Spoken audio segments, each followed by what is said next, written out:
Alright mga Lodi Bros, German quality adventure bike bang hanap mo? So ito na, the Baby GS, the G310 GS by BMW. Baby nga ba? Alright.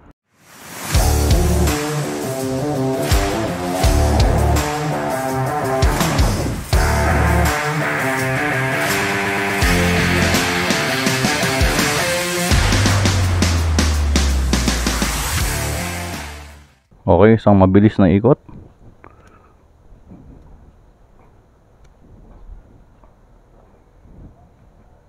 So mga Lodi Bros, this is the 2017 model ng BMW G310 GS. Merong 2024 ngayon pero hindi naman masyado malaking pagkakaiba. Pero for now, ito muna yung review natin. So tignan nyo naman oh, rugged na rugged, diba? Halatang galing sa harabasan eh.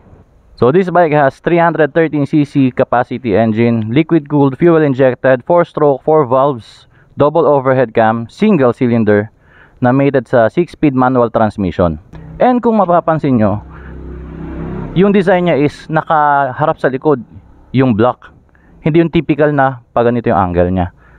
So ang maganda dyan is yung air intake niya is nasa kabilang side, so nakadirect siyang nakaharap doon sa opposite direction ng hangin, na nagbibigay ng mas magandang effect for more power and better fuel efficiency. So this engine has 34 horsepower at 9,250 RPM and 28 Newton meters of torque at 7,500 RPM. So i-expect mo na dito na meron tong low to mid grunt, na kahit na medyo may kalakihan tong motor na to, for sure may experience natin dito yung excitement ng torque nya. Alright. And then sa front we have 4-piston radial mounted Vibrafix caliper, 300mm disc with ABS, 41mm inverted fork with 7.1 inches suspension travel. So talagang design na design ito para sa mga medyo brutal na kalsada dito sa atin sa Pilipinas. Alam naman natin dito, di ba? Kapag maayos ang kalsada, sinisira. So ready itong motor na to doon. And then sa front tire we have 110, 80, 19 tubeless tires yan. And dito sa rear we have 1-piston Vibra floating caliper, 241mm disc with ABS, central spring strut, spring preload adjustable. And then for the tires, we have dual sport na 150/70/17, tubeless din, of course. And dual channel ABS yan. And then si owner ininstall na ito ng crash guard para sa engine or crash bars. Also, meron na rin siyang aftermarket na auxiliary lights and aftermarket na Akrapovic. So maya-maya lang konti sound check tayo. Then meron tayong aftermarket na LED turn signal lights sa front and sa rear. And then meron siyang mataas na visor na hindi siya pwedeng ma-adjust. And handguards. Alright, sa instrument panel tayo. Medyo matagal pala lumabas yung display nito, no? So wait natin. Okay. So we have the speedometer, the tachometer sa baba na magre-redline ka na ng 10,000 RPM. Then gear indicator, may clock dito. Then dito yung iyong fuel indicator or fuel gauge. And then meron ka ritong low fuel warning dito na light. And then neutral light indicator. Ito yung sa high beam or flasher, pwede rin. And turn signal lights, bidirectional na siya. And then dito meron tayong ABS sensor, yung indicator light. And then check engine light sa taas. Yan. And then meron tayong check battery light indicator dito. And then dito sa taas, meron tayong mga info dito na ito lang yung isang button na to ang nagpapabago dyan. So pag pinindot natin from Odo, so trip meter 1, and then trip meter 2, then engine temperature, then range, then ito yung fuel consumption, yung average, and ito naman yung real time fuel consumption na. So more piga, nagbabago yan, nagbabari yan the way kung paano mo siyang pigain. And then average speed, then date, and kung meron kang isa-set up. So huwag natin pakialaman masyado yun. So hindi naman siya sobrang daming kakalikutin. In fact, napakadali nga dahil isa lang pipindutin mo. And then sa forward controls natin, so kung makikita mo yung kanyang handlebars ay napakalapad. So for sure maganda yung turning radius nito. So dito meron tayong logo ng maliit na BMW na parang kasing laki lang ng ulo ng pako na D4. And then meron tayong flasher dito. Then high beam, low beam. Then ito is ABS switch. You can turn it off by long pressing this one. And then turn signal lights, left and right, cancel. Tapos ito yung horn sa baba. And then engine kill switch, electric starter switch, clutch lever, aftermarket na, so adjustable na nilagay. And ganun din sa brake lever, aftermarket na rin, adjustable. So alright, sound check tayo.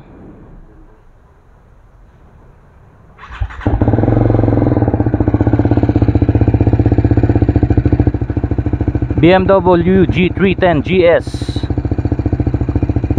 Akrapovic exhaust, sound check.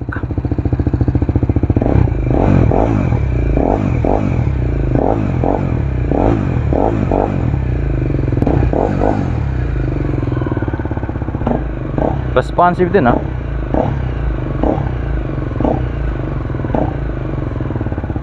So ito ang itsura ng harapan niya. Halogen headlight yan, pero in-upgrade na ng LED ng owner. Pero sa likod is LED na rin yung kanyang taillight niya. Yun naman, stock yun. Alright, let's go.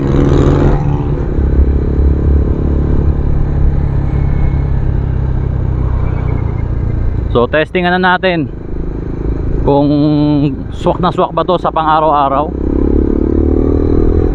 BMW G310 GS. Haba. Para mabubulol ako eh.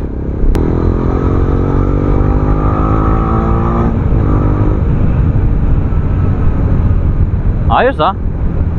May enough power siya. Kahit na 175 kilos ito, pwede. Okay, ride impression muna.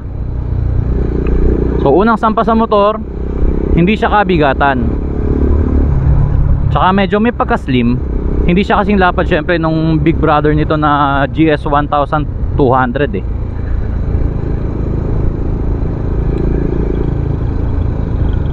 Pero almost same vibe pa rin.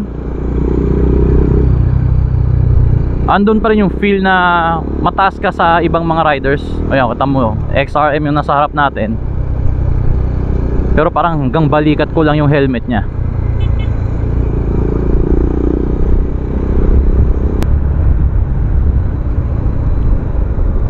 Ang ganda ng suspension sa harap. Oh, bumabaon-baon eh. 7.1 inches travel.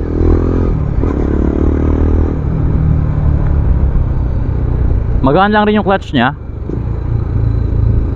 Then yung throttle is very responsive.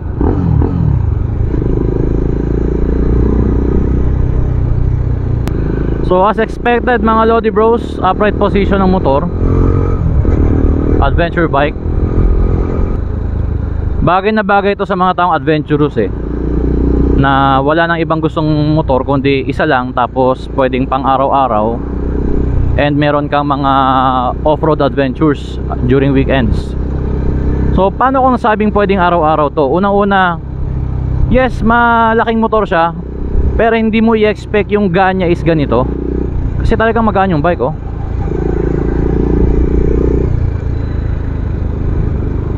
So kayang-kaya mo tong isingit-singit kung kailangan, kung medyo matraffic minsan.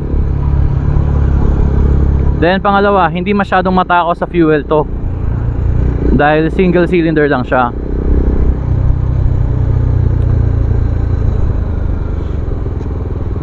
Kaya nito ang mga 30 to 32 kilometers per liter. Pero syempre depende sa throttle habit mo.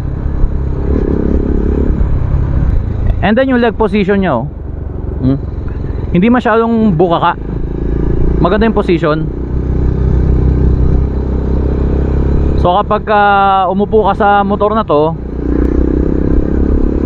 medyo kahit paano mailalapat mo yung paa mo sa sahig. Pero dapat ang height mo nasa 5'9" and above. Tapos yung torque nya hindi masyadong nakakatakot, pero hindi ka mabibitin.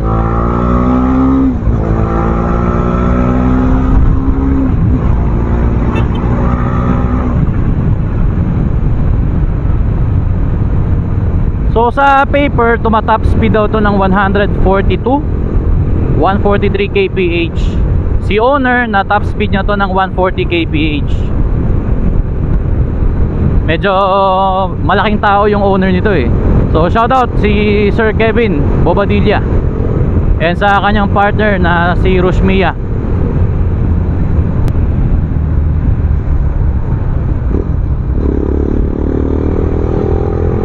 So ang ganda ng handling. Then upright position.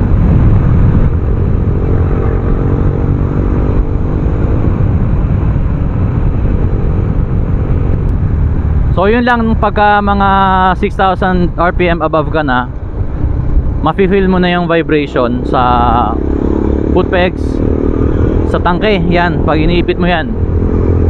And may konti sa handlebars. Normal yun kasi single cylinder to eh. Pero yung torque, dahil single cylinder, ang ganda. Lalo na sa low to mid.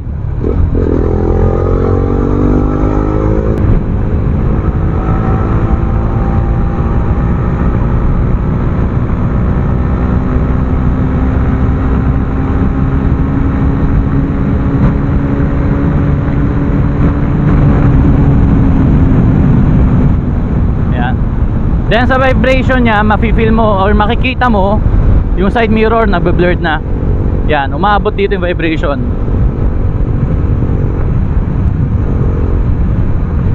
Pero kung pag-uusapan natin yung pagiging komportable ng position para sa rider, komportable talaga.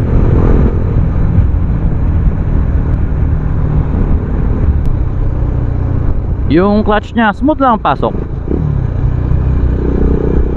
Pansin ko lang kapag nakahinto ako, tapos from first gear or second gear ka, hanapin mo yung neutral, medyo may konting ano eh, maghahanapan pa kayo. Or baka hindi lang ako sanay.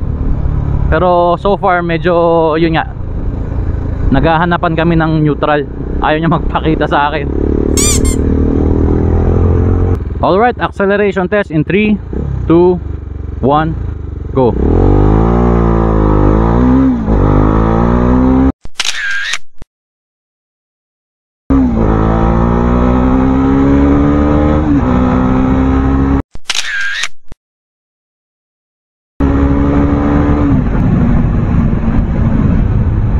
Sapat na sapat ang torque. Okay pala ito pang araw-araw. Okay, brake test in 3, 2, 1, go. Nice one. Importante talaga ABS mga Lodi Bros. So huwag nyo nang i-off yan unless na gusto mo mag-exhibition. Alright, turning radius check.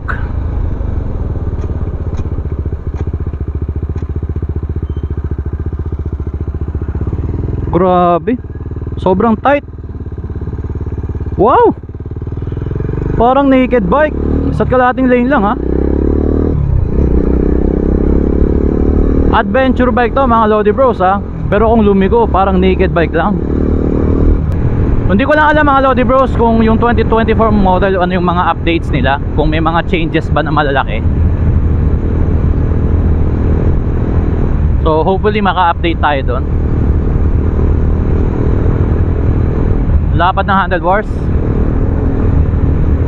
Then ang ganda rin ng grips niya, makapit. And in fairness, yung mga switches mukhang quality. BM eh. By the way, ang talagang pronunciation daw pala niyan, hindi BMW, BMV, as in victory. Pero dahil Pinoy tayo at nasa Asia tayo, sige na, BMW na. Pero sa Germany, which is doon nagsimula ang brand na to, BMV daw.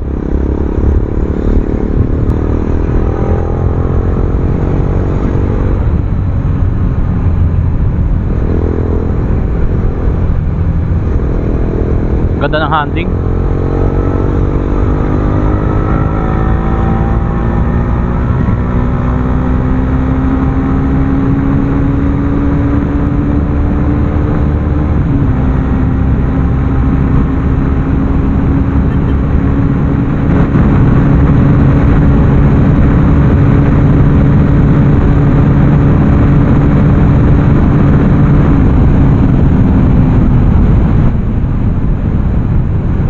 Ang bilis din.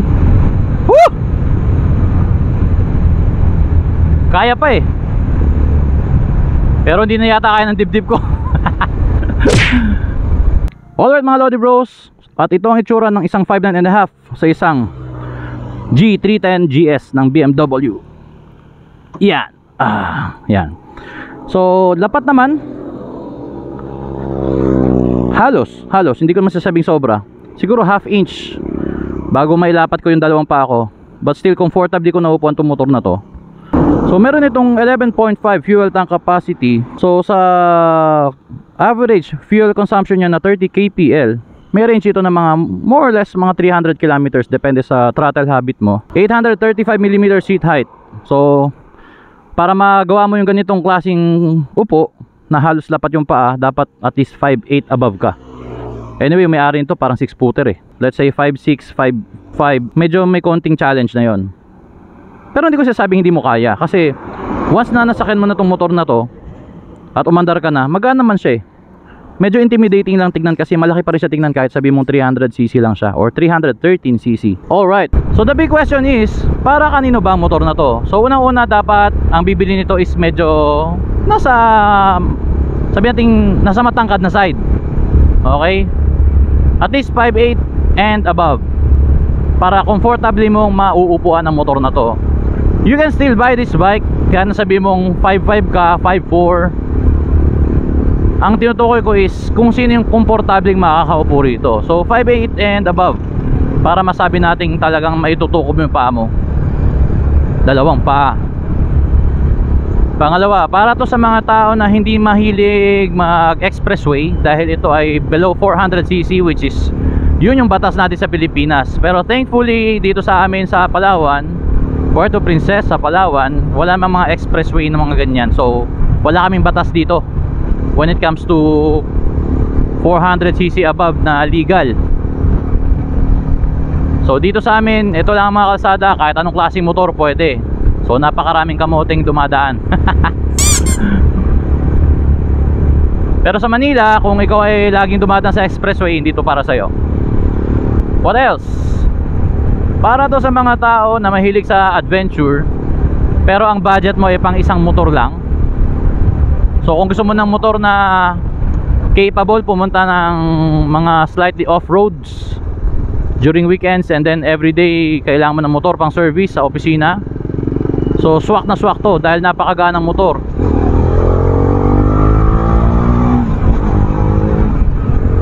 Kita nyo naman kung paano nating i-drive, diba? Na napakadaling isingit-singit, madaling i-maneuver, malapad yung handlebars,